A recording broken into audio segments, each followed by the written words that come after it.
Hey guys, Zom Fox here, and today it's time to do the fourth UFL draft recap from the 2024 UFL College Draft, and today we're doing the DC Defenders. Yes, the best team record-wise to not make the playoffs, and it's time to look at them. Now, despite the fact that they were technically the closest team to missing the playoffs, everybody kind of agrees the Renegades were a better team than them, and the fact that the Defenders have a lot more issues on their roster than even Arlington did. DC had a lot of issues with their defense not being as good as we expected. Of course, with Abram Smith's injury, their running back position just completely tanked. Questions about their QB position since they decided to never bench Teamu and let anyone else play, so they don't even know who they have really. And of course, their wide receiver room being pretty poor outside of really just one good receiver this past year. So there's a lot to work for. So it's time to recap their draft. Again, I still have all four of the playoff teams draft recaps, which will be coming out in the next 2 days. So make sure you're subscribed with the bell on and be notified for that. And without further ado, let's get started with the first round pick and the fourth overall pick, Gottlieb Aidze. I hope I didn't butcher that name. Now, as for Gottlieb, he is an offensive lineman, offensive tackle, being picked fourth overall. This is a bold selection, which I'm actually not against. Again, offensive line, huge importance. As I've always said, hard to come by, hard to get good ones, all of that. He is currently on the Eagles. He played 5 seasons at Maryland and Frostburg State, and he appeared in 48 total games. He was a 3-time first-team All-Mountain East Conference selection at Frostburg, and then at Maryland, he helped make, that team end up having some really solid numbers, especially with Talia Tagovailoa. So all in all, when I look at this, I think this is a solid selection. I mean, you're getting an offensive tackle who was a really solid player. Granted, it's not in, one of the biggest conferences in the world, but he was one of the better players at All Mountain East. And then when you look at it all in all, again, you're drafting offensive linemen very early, and you're hoping that, if he does come to the league, he's going to help you out. If he does come to the UFL, it's going to be a huge help to that offensive line. And so I think that all in all, this is a really solid pick. You really can't be upset about drafting an offensive lineman in the first round when you're talking about the UFL.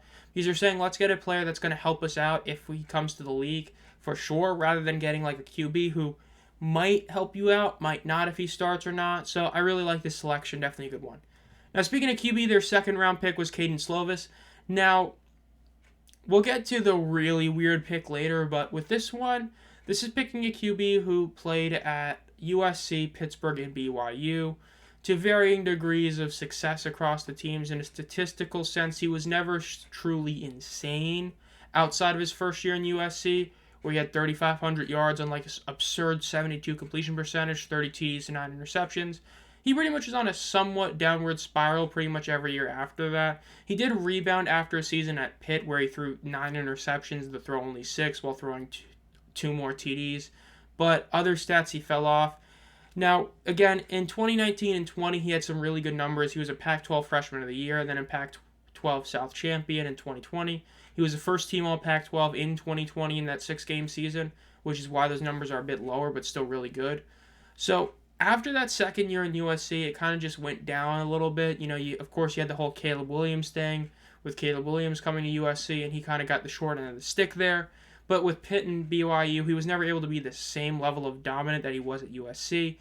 Now, as for him, he is somebody who, again, would be a potentially really good QB in the UFL. Somebody who has put up numbers that are really solid. But, of course, the question is, does he come to the league? And, of course, is the question of why. The thing with the Defenders is that I said for weeks at the end of the year they needed to bench Teamu to see what they have in their backups. The fact is they never gave McClendon or Francois true time to see what they had. So now they're kind of thinking, well, if Teamu does retire or decides not to return to the UFL, we need another QB. But you don't really know what you have in the 2 guys that you should have played more. So now you're kind of having to worry, and so you're stuck drafting a QB in the first round. It's kind of similar to Arlington, but the difference with Arlington was their QB was actually, incredible, whereas Teamu really wasn't that good this past year. But interesting pick. I think they had issues that they should have focused on with this pick, but it is what it is. Now, their third round pick was Leonard Taylor, defensive tackle out of Miami. He was with Miami the past 3 years, and that's it. Of course, he left Miami and some NIL money to go play for the Jets. He's currently a UDFA. His sophomore year was his best year in terms of stats, 10 TFLs, 3 sacks. But this is somebody who clearly wants to play pro ball. You don't just leave college football nowadays with the whole NIL thing, especially at a bigger school like Miami, just to, say, hey, I'm just going to go be a UDFA. No, you're trying to be a pro baller. So this is somebody who definitely could be in the UFL at some point, but I think this is a solid pick. Again, the defense for the defenders was kind of a massive disappointment this past year. Now I'm not saying we expected it to be the best thing ever, but we expected it to be better than one of the worst units in the league. You know what I mean? So definitely a position of need and really anywhere on defense, but especially the D line, which was not as good as we expected it to be. So a solid selection there. Now their fourth round pick was Garrett Greenfield, tackle out of SDSU, San Diego State University. Now with him, he is somebody who was a really good player at SDSU. Of course, they dominate FCS. I mean, they won the past 2 FCS championships. He was a 3-time first team All FCS All-American, a 3-time first All MF or MVFC. So this is a guy who was really good in that conference. Now, of course, when talking about players from SDSU, it's one of those where it's a question mark of exactly how good are they really. Sometimes we've seen guys come out of there and be incredible. Sometimes we've seen them kind of be, inflated by playing in a lower conference, or not even conference, but just a lower league in a sense, in FCS instead of FBS. But this is somebody who, at least in that level, was dominant. So you would hope that it would transfer to the UFL if he does go to the UFL, if he doesn't make it with the Seahawks or another team. So if he does come to the league, again, really good pick here. This is a lineman who can be a huge presence for you and a great player for you. I mean, huge guy, 6'7", 320. So I like this pick a lot if he does come to the league. Definitely a really good one. Definitely gets my seal of approval. Now, their 5th round pick was Braden McGregor, another defensive lineman, this time a defensive end out of Michigan. This was somebody who coming into college was a huge deal. This is a guy who was the 32nd overall ranked player in ESPN's top 300 back in 2020. Again, he only was in college football for 4 years. In the 3 years that he played and all that, he put up better numbers year after year, going from 5 total tackles to 17 to 26, went from 1 TFL to 5 to 9, 0 sacks, 2.5, 4.5. So he's gotten better and better, and he's also on the Jets. Again, we've talked about it before.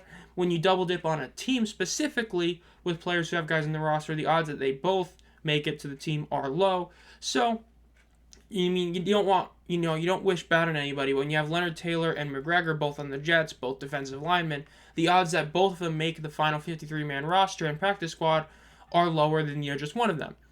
And if they don't make the roster, the chance they play for you in the UFL are bigger, so it's a solid selection, definitely a good one. Now, their 6th round pick is Michael Wiley, running back, out of Arizona. Now, running back was a huge need this past year. When Abram Smith went down, they tried to act as if they had guys that were good enough to fill that gap. They did not. No one else really played all that well for them, so not good. Now, as for Wiley, he's currently on the Commanders. He did play at Arizona for a few years, from 19 to 2023. His best season was his junior year, where he put up 770 yards and 8 TDs on the ground, as well as 350 yards through the air and 3 TDs. So 11 total TDs and 1,100 scrimmage yards. Now, aside from that, he never really did all that much. His highest season afterward was only 300 yards, and that was a 4.4 yards per carry. But again, running back is a huge position to need.